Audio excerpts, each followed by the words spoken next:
We welcome you again on behalf of the Arts Council and on behalf of the library. And remember always to thank them. They set up the chairs, they take down the chairs, they make the coffee, and they just help us. And this is our home away from home. So thank you, library. And if you get a chance to say thanks, you do the same too. Well, my partner in crime today is Kevin Forrester. He's the building supervisor for Meade County.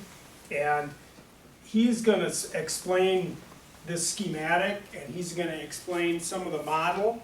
And Kevin has a pretty good background with the new courthouse, and he takes an interest in the old courthouse.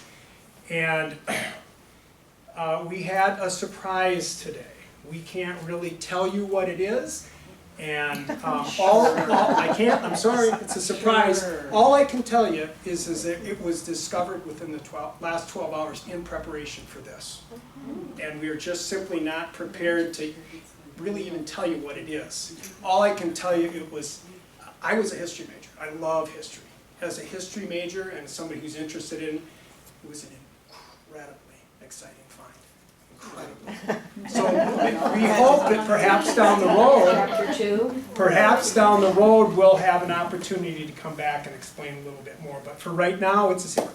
I'll sign you up as soon as you're ready. Yeah. Definitely interesting as we started digging through some of the old items that have been in the vaults in various places of the courthouse. A lot of these items actually were discovered as we made a move of the administrative offices from the courthouse. You know, everybody was in one building until about 6 years ago when the county completed the remodel, the refurbishing of the Erskine School Building, and the offices had to do maybe more housekeeping, if you will, than they had done previously. We had to get the items moved from point A to point B, and in the process, we discovered a couple of things. And of course, we have the model here that's been in the lobby of the courthouse as long as I can remember myself.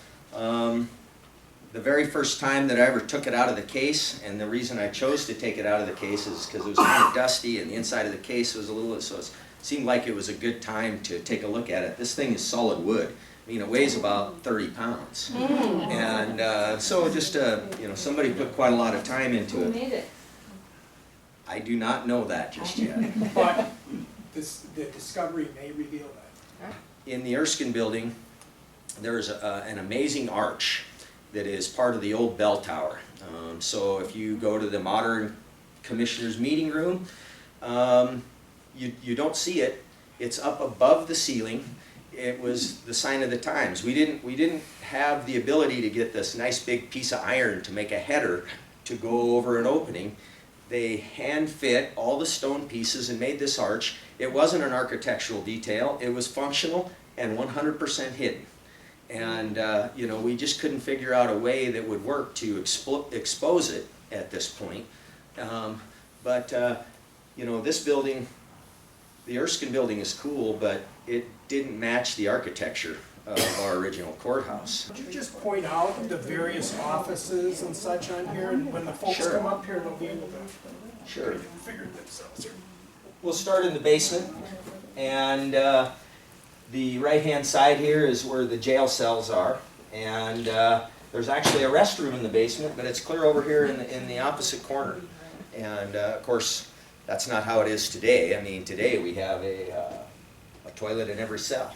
All the county offices were on the main floor. Like I say, I apologize. I'm struggling with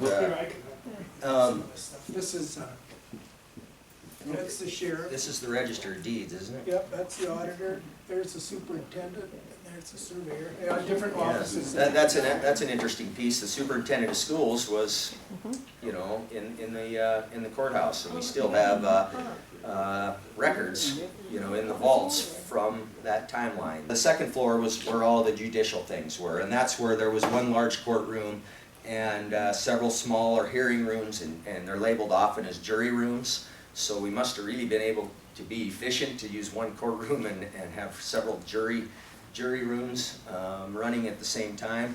This was a cool article that I found.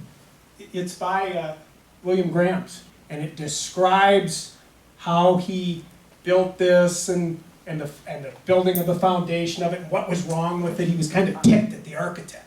It's a cool article because he basically describes sort of the problems he had. I'll just point out a few of them. So it was 1893 and 1894 is at the time I built the courthouse. We got out nearly all the lumber and all. Some of the latter was not any too dry, as can be found to this day. We got the lumber to make the doors and windows for the courthouse. It was some of the very best that grows. Still then, not so far away. It was well seasoned, as can be seen in the courthouse now. The courthouse was the largest in size of all my construction and the smallest in figures of money. Wow.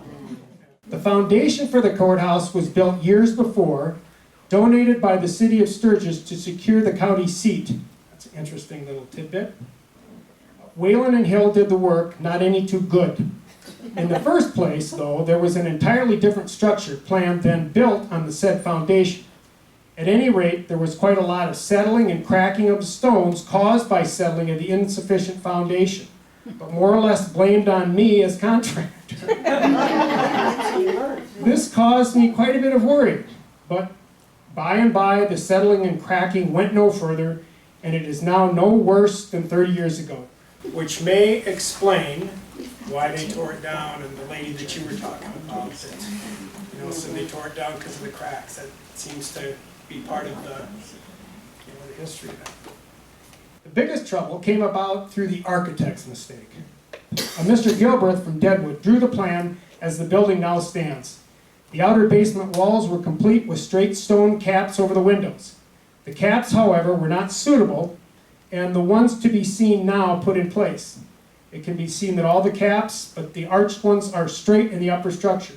But the arched stones over the basement windows are wedge-shaped, not in harmony with the rest of the work whatsoever. Why he placed them that way, I have never been able to figure out. This turned out to be the biggest mistake that could be made in this case. The trimming stone, as can be seen, is dark red or brown. This stone comes from Hot Springs Quarry. It has a tendency to lengthen out in hot weather, like iron, much more so than any other stone that I know of, and streaks also more in cold weather, and let the caps loose and sag down. Next summer, it would push out again and crack some other stone, in cold weather sag again. It has done so for years. Now it seems it all hangs out there. And then here's how he follows this up. Somehow, architects are not blamed. The contractor catches it. Never mind that now. It's all over. I saw this man years after on the Klondike Trail.